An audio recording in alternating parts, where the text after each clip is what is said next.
All right, another video book review. This one is for Bastion by Phil Tucker, I want to say. Phil Tucker. Excuse me if I'm wrong, but I'll correct it in the title and all that. But anyways, Bastion. It's been a while, actually. It's been, I think, a month since I finished a book and since I read a book. And I've been reading Bastion the whole time. It's just really big and I've been very busy. So I've just been knocking out a couple chapters of the 80 chapter book that this is. And it's a fantasy, kind of. It feels pseudo fantasy, and I guess I'll talk a little bit more about that. But it was recommended to me by Matt's Fantasy Book Reviews or something like that. He's a big booktuber guy. You probably are well aware of him. However, I've been very hit or miss with his recommendations, but I said, okay, this is, free on Kindle Unlimited. He says it's pretty fast-paced, action-packed. I don't remember too much of the review because I remember watching it a year ago, but so I went for it, and I didn't know until, a fair bit in that it was so dang long because it's all digital for me.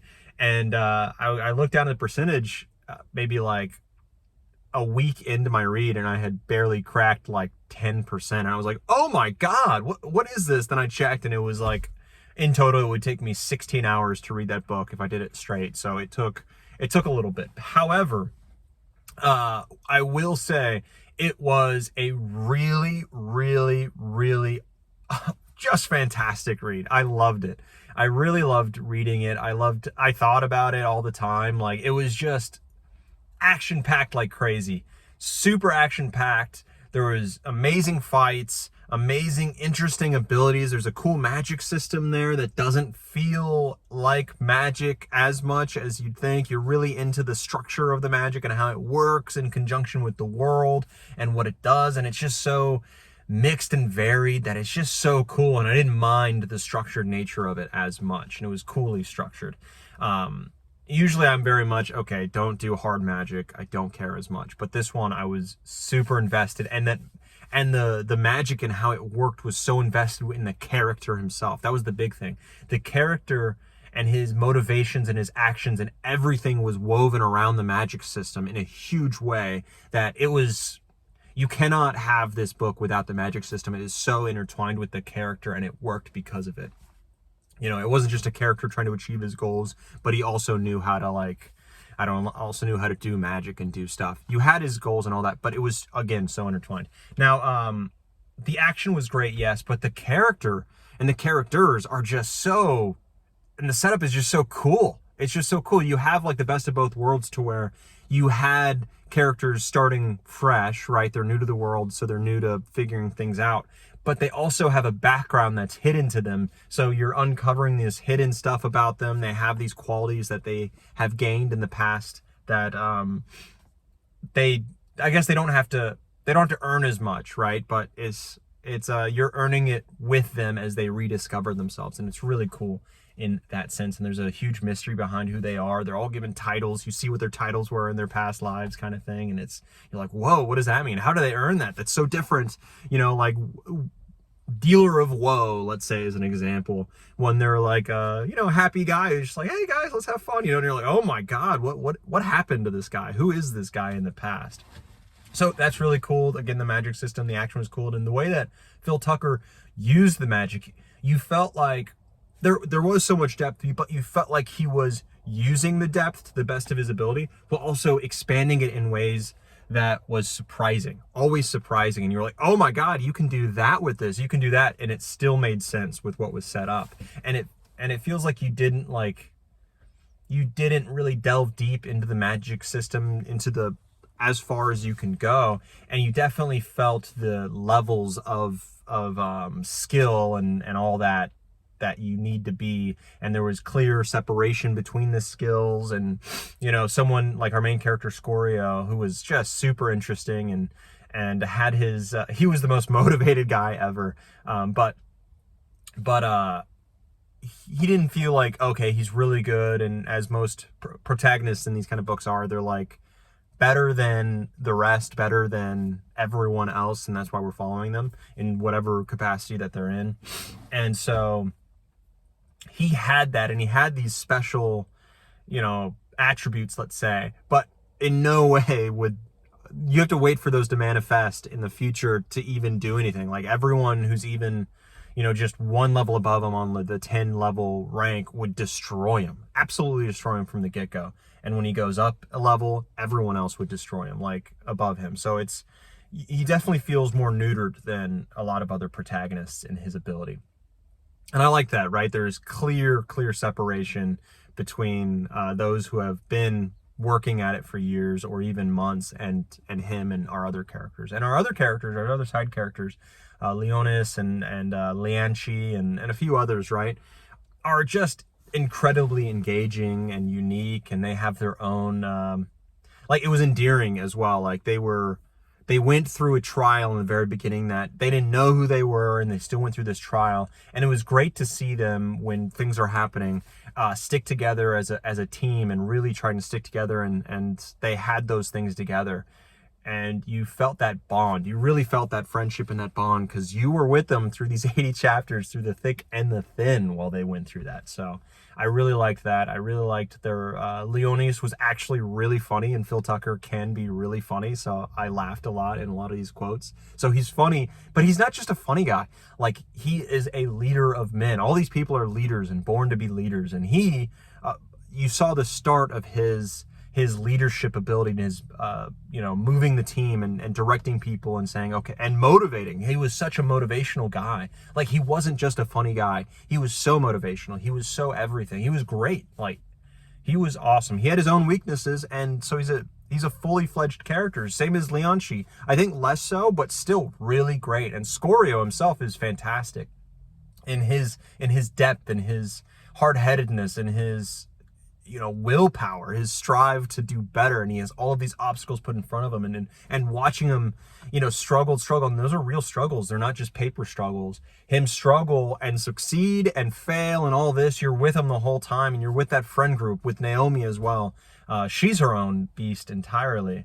But watching that and like the training montage basically that happens in the ruins with Naomi, and then they're in the academy and you see the different levels of society. This is such a cohesive book. And the way that, like, the struggles in the beginning and the creatures you battle and the people you meet and the trials and tribulations, how they're mirrored at the end, it just is such a perfect bookend.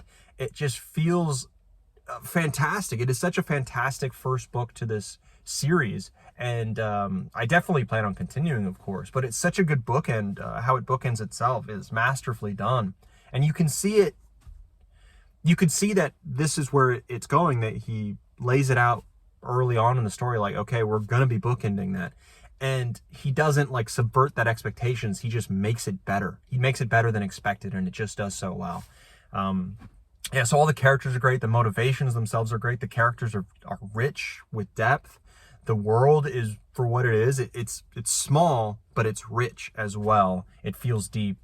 The Academy isn't like okay, now we're in a Harry Potter world. It feels as deep as it needs to be good, and you get everything you need out of that Academy. But the big thing that the Academy provides are other great souls, and then the trials and things that and look into that great soul society rather than like the ruins society kind of that's there.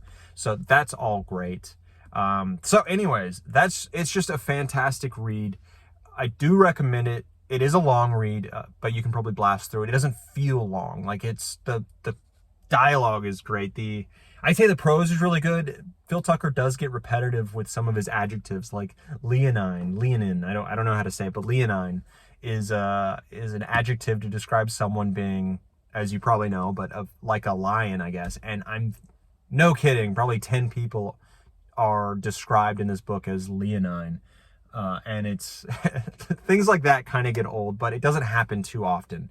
Mostly it's really polished, really great, and at a higher level than you'd be used to reading. And it's like Will of the Many, where I was like, okay, this is great, but I wish it was in third person. This is that third person version of it in a lot of senses. You get just the best of all worlds there. And I actually think quality-wise, I think it's better than Will of the Many. I think Will of the Many is better paced, like a better paced book. It's shorter and better paced in that sense. But I think the characters are far better in this book.